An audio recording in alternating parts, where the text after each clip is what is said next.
Chapter 9 of D99 by H.B. Fyfe. This LibriVox recording is in public domain. In the library, between Smith's corner office and the conference room that adjoined the communications center, Westervelt sat and watched Leidman pore over a technical report in the blue binding of the Department of Interstellar Relations. Half a dozen other volumes, old and new, technical and diplomatic, were scattered about the table between them. The youth caught himself running a hand through his hair in Smith's usual manner, and stopped, appalled. He judged, after due reflection, that it might be worse. He could have picked up some of Leidman's peculiarities instead. Probably, he told himself, he ought to show some better sense and imitate the suavity of Parrish, if he had to adopt the manners of anyone in the department. Unfortunately, he did not like Parrish very well, even when he was not engaged in being actively jealous of the man. "Someday, Willie," he mused, "you'll snap too. When you do, it would be just your style to take after this massive beef in front of you." Immediately he was ashamed of the thought. Leidman had been, in his way, nicer to him than anyone else. Moreover, he was far from being a massive beef. Westervelt recalled the sight of Leidman on an open beach, where he seemed more at ease than anywhere else. The man kept himself hard-muscled and trim. Despite the gaunt look that sometimes crossed his features, he was probably on the low side of 30. So he's still quick as well as strong, thought Westervelt. If he does go for the door the way Joe predicts, Willie, my boy, you be sure to get out of the way. In theory, he was supposed to be helping Leidman research some problems Smith had thought up. So far, he had read one short article which had bored the ex-spacer and twice gone to the files for case folders. He was very well aware that the real idea was to have someone with Leidman constantly. For this reason, he was prepared further to assume the courtesy of answering any interrupting phone calls. He was determined that any news not censored by Pauline would be a wrong number, no matter if it were the head of the DIR himself. Leidman looked up from his reading. "I'm getting hungry, aren't you, Willie?" "I guess so. I didn't notice," said Westervelt. "How about phoning down for something? Get whatever you like." That was typical of Leidman, Westervelt realized. The man did not care what he ate. Smith would have been specific, though unimaginative. Parrish would have sent instructions about the seasoning. The girls would choose something sickening by Westervelt's standards. He shoved back his chair and stood up. "I'd better see what they're doing up front," he said. "I think Mr. Smith was talking about being quicker to raid our own food locker. I'll be back in a minute." Leidman raised his gray-blue eyes and stared through him curiously. "No hurry," he said mildly. Westervelt thought that the man was still watching him as he walked through the door, but he did not like to look back. It might have been so. When he reached the main office, he found both girls replacing folders in the bay of current files opposite Simonetta's desk. "How about letting me at the buried treasure?" he asked. The thought of food is infiltrating insidiously. "Willie," said Simonetta, "you'll go far here. None of the other brains had such a good idea. I'll phone for something if you'll see what people want."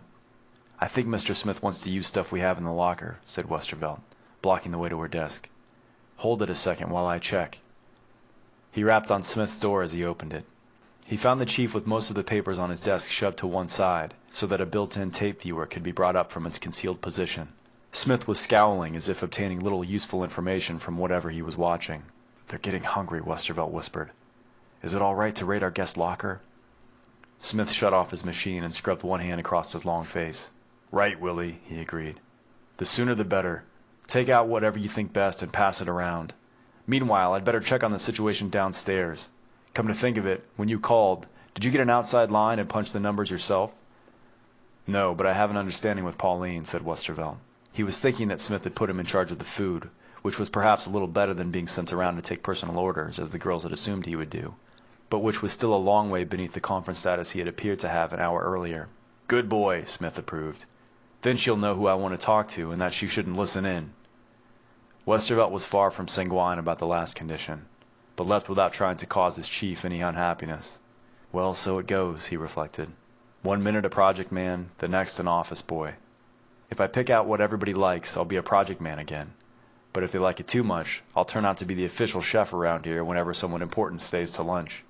The picture of sitting in on a talk with some potent official of the DIR and expounding on his brilliant solution to a problem, only to be requested to slap together a short-order meal, made him pause outside the door, frowning. "Now what, Willie?" asked Simonetta. He roused himself. "Leave it to me, Si," he answered, working up a grin. "I have everything under control." "I hope you know what you're doing," Beryl commented. "I won't stand for a plate of mashed potatoes and gravy, or anything that fattening." "You'll have your choice," Westervelt promised. "I wouldn't want anything to spoil that figure. Just let me at the locker." He slipped an arm around her waist to move her aside. The flesh of her flank was softly firm under his fingers, and he made himself think better of an impulse to squeeze. Beryl stepped away, neither quickly enough to be skittish, nor slowly enough to imply permissiveness. Westervelt shrugged. He stepped forward to the blank wall at the end of the file cabinets, and slid back a panel to reveal a white enameled food locker. It was divided into an upper and lower section, with transparent doors that rolled around into the side walls. The lower half was refrigerated. Westervelt opened the upper to explore more comfortably. Most of the foiled packages contained sandwiches, many of them self-heating. Somewhat bulkier containers held more substantial delicacies: Welsh rabbit, turkey and baked potato, filet mignon, rattlesnake croquettes, and salmon salad. There were sealed cups of coffee, tea, or bouillon that heated themselves upon being opened, and ice cream and fruits in the freezer section. "Si, let me have a couple of out baskets," said Westervelt, holding out his hand. "Empty?" "All right, you're in, and Beryl's out trays. Do you expect me to go around with everybody's supper stuffed in my pockets?" "Frankly, yes," said Beryl, "but not with mine. Let me see what they have in there." She examined the array while Westervelt experimented with balancing 2 empty desk trays across his forearm. By the time he was ready, the girls had blocked him off, and he had to wait until the possibilities had been debated thoroughly. In the end, Simonetta selected veal scallopini, and Beryl took a crab meat sandwich for herself and a filet mignon for Parrish. Westervelt grinned when he saw that she also chose 4 sealed martinis.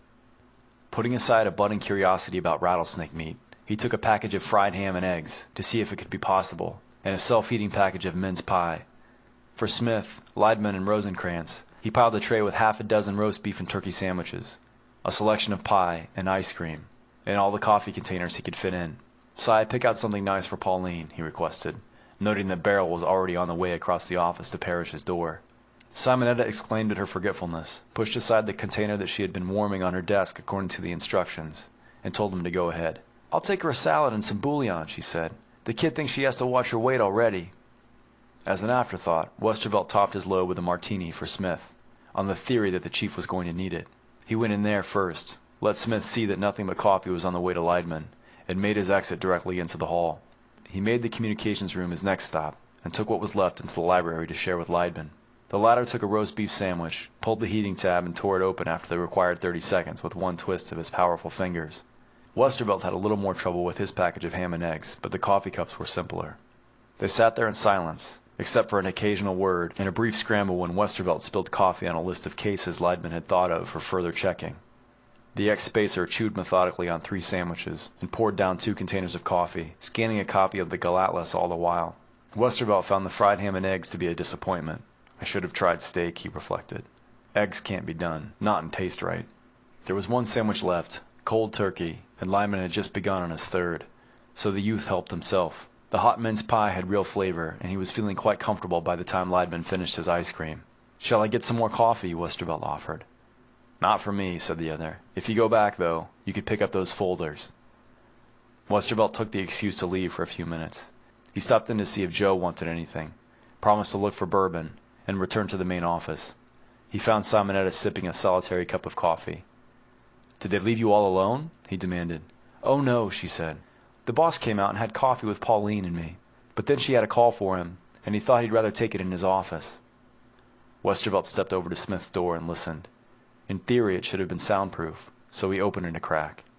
Hearing Smith's voice, he pushed his luck and put his head inside. The chief was busy enough on the phone not to be aware of the intrusion. "Yes, I appreciate your difficulty," Smith said, obviously having said it many times before. "Still, if there is no way to send us an elevator, I would much rather not have a party climbing the 25 flights to break open the door. If it has to be broken, we can do it." Westervelt recognized the answering voice, hoarser though it now was, as that of the silver-haired manager downstairs. He wondered why the sight of each other did not make both the manager and Smith want to comb their hair. "Naturally, we will make good any damage," Smith said. "Besides, you must have a good many other people on the lower floors of the tower to look after." "Most of them are displaying the good sense to stay in their offices until the emergency is dealt with." Westervelt crept inside and moved around until he could see the face pouting on the screen of Smith's phone.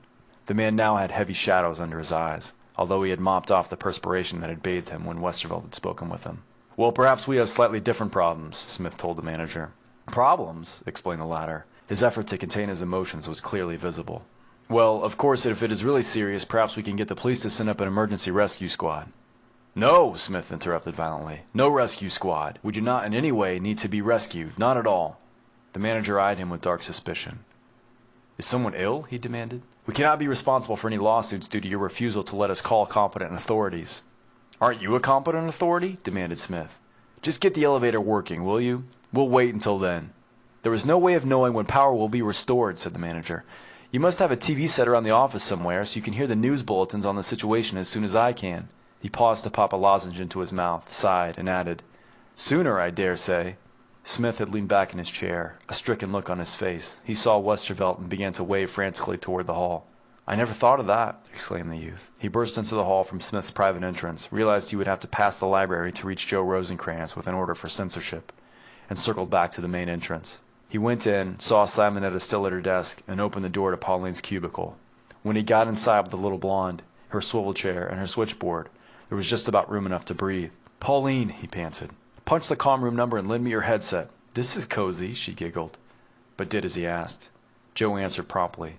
Joe, this is Willie. It just so happens that Charlie Colburn was changing transistors in all the personal sets you have down there, so you can't pick up a newscast right now, right? There was a pregnant pause before one answered.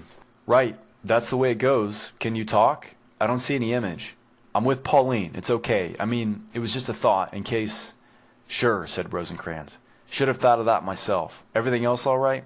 Westervelt told him that it was, agreed that he hoped it would continue. Then he surrendered the headset to Pauline, who tickled his ribs as he squirmed around to leave the cubicle. Don't you dare, she giggled when he turned on her. I'll talk. Please no, Pauline, he sighed. Anything but that. He walked loosely past Simonetta, who stared at him unbelievingly, and started to enter Smith's office again. Behind him, he heard the sounds of a door being closed and high heels clicking subduedly on the springy floor. Beryl's voice said something as he began to look around. He stopped. What did she say? He asked Simonetta. Beryl had already disappeared toward the hall. She said Mr. Parrish invited her downstairs for a cocktail. He thinks they should have about 20 minutes to relax before going back to work. You're kidding, gasped Westervelt. No, I'm not. Willie, you've been acting awfully strange. Where have you been ducking to every time? Westervelt was already running for the hall. He skidded and nearly fell going through the entrance. Beryl was standing near the elevator. Did you ring yet? Asked Westervelt. No, I'm waiting for Mr. Parrish, said Beryl, in a tone that emphasized unwieldiness of an assembly of 3 persons. Your lipstick is smeared, said Westervelt. Beryl gave him an even less believing stare than had Simonetta, but glancing hastily at her watch, began to fumble out her compact. In here, where the light is better, said Westervelt. He grabbed her by an elbow and dragged her into the office before it occurred to her to resist. Please, Willie, you're handling me, she protested coldly. Westervelt was already out the door, bent upon taking the other entrance to Smith's office, when he saw the hall door of Parrish's office open. He reversed direction in time to meet Parrish as the latter stepped into the corridor. Beryl said to tell you she'll be right back, he said, waving a thumb vaguely in the direction of the restrooms. Oh, thanks, Willie, answered Parrish. I'll wait inside. Westervelt reached Smith's office before Parrish had completely closed his own door. From the corner of his eye, he saw the blue of Beryl's dress. Mr. Smith, he called as he thrust his head inside, I think I need your help. End of chapter 9.